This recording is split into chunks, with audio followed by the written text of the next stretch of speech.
first American space mission for more than half. So much to be excited about. Its robotic launch to the moon.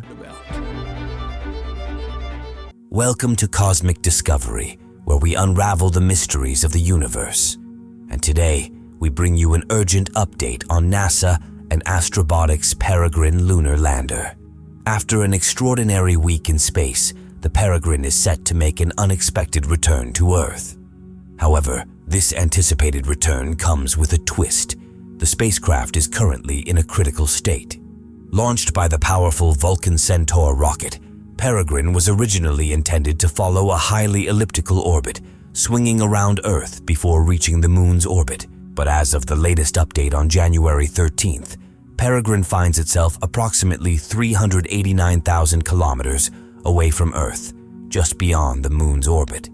Astrobotic, in a social media update, revealed the complexity of the situation. Propellant leaks have made it challenging to predict the spacecraft's trajectory accurately. In their statement, Astrobotic expressed, "Our latest assessment now indicates that the spacecraft is headed towards Earth, where it's likely to burn up in the Earth's atmosphere. The uncertainty surrounding the situation makes it difficult to pinpoint the exact time or location of Peregrine's re-entry." However, independent analysts estimate that re-entry is expected around late January 18th, near Australia. Peregrine is predicted to enter Earth's atmosphere over the Great Barrier Reef off the northeast coast of Australia and burn up. In the 17th update, Astrobotic shared that since Peregrine's anomaly occurred 6 days ago, they have been carefully considering how to safely conclude the spacecraft mission. Their primary concern is to ensure an approach that avoids generating additional debris in cislunar space. Collaborating with NASA, Astrobotic has sought insights from the space community and the US government to determine the safest and most responsible course of action for concluding Peregrine's mission. The recommendation they received advocates allowing the spacecraft to burn up during re-entry into Earth's atmosphere. Given that this is a commercial mission, the ultimate decision regarding Peregrine's final flight rests with Astrobotic. The company faces the challenging task of balancing its aspirations to prolong Peregrine's operational life, conduct payload operations, and acquire further insights about the spacecraft. However, they must also consider the potential risks associated with a damaged spacecraft that could pose issues in cislunar space. Consequently, they have made the tough decision to maintain the current trajectory of the spacecraft, leading to its re-entry into Earth's atmosphere. The company has not provided specific details regarding the timing or location of Peregrine's re-entry. However, using available tracking data, independent analysts estimate that Australia has the potential for re-entry as late as January 18th. Peregrine is estimated to enter Earth's atmosphere over the Great Barrier Reef off the northeastern coast of Australia and eventually burn up in the process. Peregrine suffered a propellant leak shortly after launch on January 8th. Astrobotic attributes the problem to a valve failure in the helium pressurization system, which failed to close after initial testing. This caused excessive pressure on the oxidizer tank, resulting in the tank bursting and leaking. Despite Astrobotic's initial estimate that the spacecraft would exhaust its propellant within a few days, it has continued to operate. On the 11th, the company reported successfully launching 10 payloads onto the spacecraft, including 4 provided by NASA's Commercial Lunar Payload Services (CLPS) program. According to Astrobotic's update on January 13th, the propellant leak has slowed significantly, and it is no longer the team's top priority. However, they did not specify how long the spacecraft could operate with its remaining propellant. Astrobotic said, "I am extremely proud of what our team has accomplished on this mission. It has been a great honor to witness firsthand the heroic efforts of our mission control team as they navigated the spacecraft following Monday's propulsion anomaly.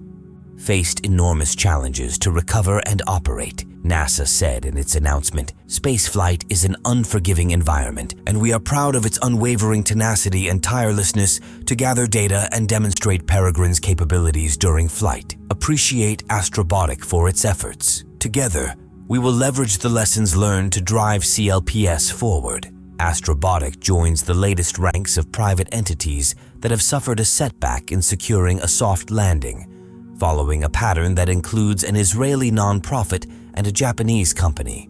NASA had invested more than $100 million in Astrobotic to transport its cargo under an experimental initiative called Commercial Lunar Payload Services, CLPS. Its overarching objective is to promote a commercial lunar economy as well as reduce NASA's operating costs. Despite the current setback, NASA officials emphasize their strategic vision of doing more to increase the chances of success. The upcoming effort from Houston-based Intuitive Machines is scheduled to launch in February. Additionally, Astrobotic will have another opportunity in November when its Griffin lander will be tasked with carrying NASA's Viper rover to the Moon's South Pole. Now, let's look at the question that demands an answer. Why does the moon landing seem more challenging today than it did half a century ago? This is a legitimate inquiry. In fact, it has been more than 50 years since NASA successfully landed astronauts on the moon and brought them back safely. One might assume that landing on the moon's surface today should be a straightforward, if not trivial, task. After all, hasn't mid-20th century rocket science knowledge become fundamental in the 21st century? However, Peregrine's recent failure is not an isolated incident. While both China and India have deployed robotic landers on the moon, Russia's Luna 25 crashed just before India made contact with the moon last year. Despite nearly 60 years having passed since the Soviet Union's Luna 9 achieved the first soft landing, lunar landers developed by private companies have suffered a 100% failure rate. The Israeli Bereshit lander crashed in 2019, and a Japanese lander built by iSpace crashed last year. Peregrine's situation is the third consecutive defeat in this context. A fundamental challenge, as former Director General of the European Space Agency John Warner has pointed out, is the inherent proximity of failure in space endeavors. This is because spacecraft must be light, otherwise they would not be able to fly. There is little room for adequate safety margins. Additionally, most spacecraft are essentially prototypes. With rare exceptions such as the Galileo communications satellite, spacecraft are specialized machines, lacking the mass production and standardized systems seen in other industries. Once deployed in space, they operate autonomously with no possibility of repair, unlike a car, which can be fixed when it encounters problems on Earth. Warner emphasizes that space is an entirely different dimension, which introduces unique challenges and obstacles. The moon presents its own set of challenges. It has 1/6 the gravity of Earth, but notably, it lacks an atmosphere. Unlike Mars, where spacecraft can use parachutes for braking during descent, lunar landings rely entirely on engines. In the case of small probes equipped with a single engine, it must be maneuverable as there is no alternative way to control the descent. Adding complexity to the scenario, the engine must have a throttle to adjust thrust, allowing it to be increased or decreased during operation. Normally, you ignite them, and they provide a steady-state thrust. Changing the thrust during operation adds a lot of complexity, explains Nico de Smet, Lunar Exploration Group leader. Despite the historic success of the first lunar landing in the 60s, understanding why the moon remains a challenging destination today can be confusing. As de Smet says, there were times when lander development stalled, leading to a lack of shared knowledge and experience. Testing becomes important in such circumstances. While the rocket can be safely anchored and subjected to rigorous tests, the spacecraft faces more limited options. The tests assess the functionality of power and propulsion systems, navigation, communications, and instruments. Spacecraft are vigorously rocked to ensure they can withstand the intense vibrations of launch. However, simulating a moon landing presents a unique challenge for which there is currently no adequate solution. It's considerably more challenging to qualify and validate a lunar lander compared to many other space systems, emphasizes de Smet. During the space race, NASA invested a staggering $25 billion in the Apollo program. Despite this significant investment, the program encountered multiple failures before achieving success in landing on the moon.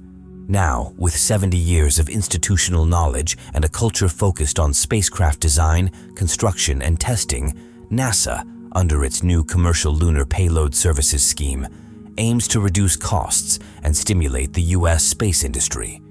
The strategy involves contracting private companies, such as Astrobotic and Houston-based Intuitive Machines, to transport instruments to the moon. However, this approach comes with a trade-off, a higher risk of failure, resulting in an expectation of more lost missions.